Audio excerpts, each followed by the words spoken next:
नर्मदे हर. नर्मदे हर. 16 November बुधवार.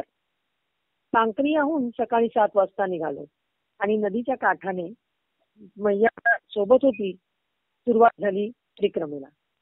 पगदंडी म्हणजे पायवाटेचा रस्ता. हळूहळू पुढे त्याचे झाडीत आणि नंतर घनदाट झाडीत रूपांतर झाले.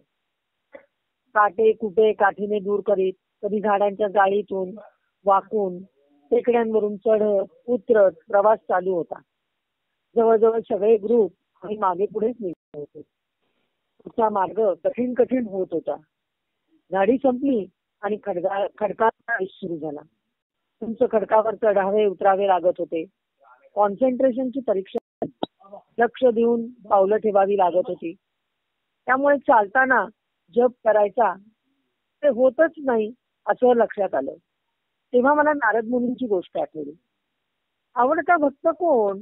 तर शेतकरी, असं भगवान विष्णू म्हणाले. नारद मुनींना मोठे आश्चर्य वाटले. मग त्यांचा संशय दूर व्हावा म्हणून त्यांना भरलेलं भांड घेऊन फेरी मारायला सांगितलं आणि पाणी सांडायचं नाही अशी अट घातली. ती फेरी मारल्यानंतर देवानी विचारलं, माझं नाव घेतलंच का फेरी मारताना? मुनी म्हणाले, अजिबात नाही. माझं सगळं लक्ष पाणी न सांडू देता चालण्याकडे होते, त्यामुळे नाव घेतलं नाही. म्हणून तो शेतकरी माझं नाव फक्त ठराविक वेळी घेतो तरी माझा आवडता आहे, कारण तो त्याचं कार्य करतो. तसेच आम्ही पण चालताना प्रत्येक वेळी नाव घेऊ शकलो नाही तरी मैया समजून घेईल अशी खात्री आहे. दोनदा आम्ही सकाळी आज वाट चुकलो. आम्हाला मार्गच मिळेना. नर्मदे हर नर्मदे हर असा आवाज दिला आणि आम्हालाच पुन्हा वाट मिळाली आणि आम्ही घाटावर आलो. झाडीतून बाहेर पडलो, खडकावरून पुढे आलो तर नर्मदेला मिळणारी एक छोटी नदी ओलांडायची होती. पाणी गुडघ्याभरच होतं, पण पाण्याला फ्लो होता. त्या प्रवाहामुळे आम्हाला पाऊल पुढे टाकणं अवघड होत होतं. नदीतले दगड ज्यावर पाय ठेवायचे त्याची लेव्हल अनइव्हन होती. त्यावर शेवाळ होतं. पाय घसरत होते. लोकांनी माझा हात धरला होता. दोघांच्या पाठीवर सामान होतं. तोपर्यंत आमच्या बरोबरचे 2 तरुण, एक पाटील व दुसरा देवा, पुढे आले. त्यांनी आमच्या हातातल्या पिशव्या घेतल्या. मग तिथलीच 2 मुलं पुढे आली आणि एकाने ओकांचा हात धरला आणि दुसऱ्याने माझा हात धरला आणि आम्ही ती छोटी कुरण नावाची नदी जवळजवळ 15-1 मीटर असलेली पार केली. पार करून देणारा मुलगा अगदी पाय रोवून पाण्यात उभा राहत होता. नर्मदे हर म्हणत नदी पार झाली. पुन्हा 1.5-2 किलोमीटर चालून बकावा या गावी पोहोचले. इतके दमलो होतो की तेथे गेल्यावर तयार जेवण, भाजी, पोळ्या, ताक असे मिळाले. तेथे 3 पर्यंत विश्रांती घेतली आणि पुढे मर्दाना या गावी जाण्यास निघाले. बकावापासून नर्मदा परिक्रमा मार्गच तयार केला आहे.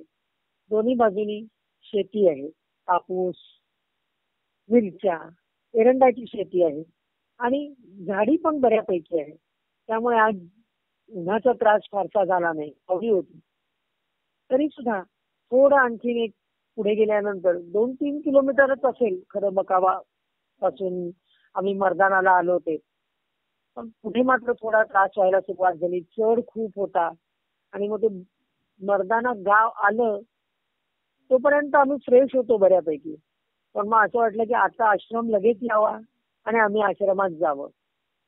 पण आतापर्यंतच्या अनुभवावरून असं लक्षात आलं की आश्रम हे गावाच्या सुरुवातीला नसतात, तर गावाच्या शेवटी असतात, अगदी नदीच्या काठावर असतात. आणि ते सगळं गाव ओलांडून त्या नदीच्या काठापर्यंत जायचं आणि मग आश्रमात टेकायला मिळतं. त्यावेळेला मात्र असं वाटायला लागलं आता संपता संपेना, कुणी वाटेत भेटेना, किंवा ही वाट दूर जाते स्वप्न जावा अशी गाणी मला आठवायला लागली वाटेवरची सगळी. त्यामुळे एकदाची ती वाट संपली. आता पुढे त्या मर्दानाला आम्ही आलेलो आहोत आश्रमामध्ये. आश्रमातली पुन्हा कालच्या सारखंच आहे, पडवी कालची जरा मोठी होती, आजची आणखीन पडवी लहान आहे. आणि दाटी वाटी आम्ही अनेक परिक्रमावासी अंथरुणाला अंथरूण लावून बेड स्वतःचे घालून आम्ही झोपायच्या तयारीत आहोत. आज इथे आल्यावर सुद्धा आम्हाला छान खिचडी मिळाली, गरम गरम. आणि तसं म्हणजे तर आज चढ उतार फार झाल्यामुळे खालच्या पायांची नाही पण गुडघ्यांची मात्र वाट लागलेली आहे. गुडघे दुखतायत, बाकी काही नाही. तेवढं तर जरा गुडघ्यांचं कौतुक चाललंय करणं. त्यांचं कौतुक, त्यांचा जरा आभार विभार मानते आणि मग आम्ही झोपून जाऊ. नर्मदे हर, नर्मदे हर, नर्मदे हर. बकावापासून नर्मदा परिक्रमा मार्गच तयार केला आहे. दोन्ही बाजूनी शेती, कापूस, मिरची, तूर, उमाप आहे. गावात प्रत्येक अंगणात टनाटनानी मिरच्या वाळत आहेत. घरात कापसाच्या गंजी लागलेल्या आहेत. घरं मोठी मोठी आहेत. बाहेरून जाताना सुद्धा आतीवर ठेवलेला कापूस आणि मिरच्या दिसतात. येथे शिवलिंगाचा मोठा व्यापार चालतो. हे बकाव गाव त्यातल्या त्यात जरा मोठे आहे. बकावला येण्यापूर्वी रावेर हे 30-40 उंबरठ्यांचं गाव लागतं. आपल्या दृष्टीने त्याला जास्त महत्व आहे, कारण येथे पहिला बाजीराव पेशवा यांची समाधी आहे. अतिशय शूर असलेल्या पोर्तुगाल, मुसलमान, ब्रिटिश अशा मोठ्या शत्रूंशी लढा देऊन दिल्लीकडे लढायला जात असताना रावेर जवळ नदी तीरी त्यांचे सैन्यदल उतरले असताना भीष्माघाताने या शूर वीराचा घात केला. मोठे मोठे शत्रू नामोहरम करणारा हा वीर या उष्णतेच्या लूने चारी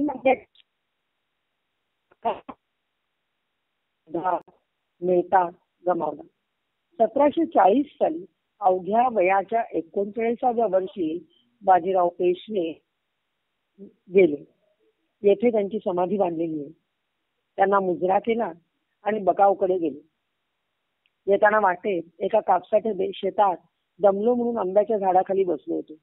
सकाळी 10 वाजता सुद्धा त्या सावलीत इतका आराम वाटला, सुख वाटलं की येथून हलूच नाही. सुख सुख म्हणतात ते हेच असावं असं वाटलं. बकावानंतर 5 वाजता मर्दाना या गावी पोहोचलो. रात्रभर विश्रांती घेतली. येथे बनी बनाई मिळाली, म्हणजे तयार जेवण मिळालं. ते खाऊन झोपून गेलो. नर्मदे हर, नर्मदे हर, नर्मदे हर.